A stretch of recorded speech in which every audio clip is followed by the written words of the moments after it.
Ako lang ba to? Yung adobo lang naman sanang iluluto mo. Tapos lahat ng rekadong meron ka sa kusina, gusto mo ilagay lahat? May rosemary at basil ka pa? Ano yun? Steak adobo?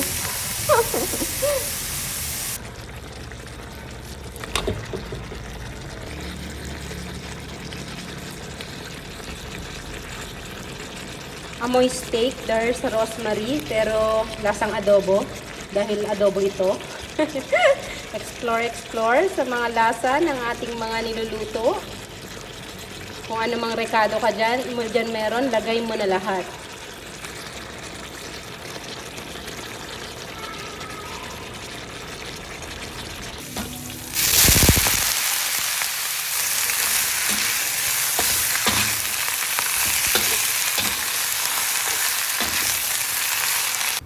Ayan, let's eat. Lagi pong magpasalamat bago kumain. Thank you for watching. Bye!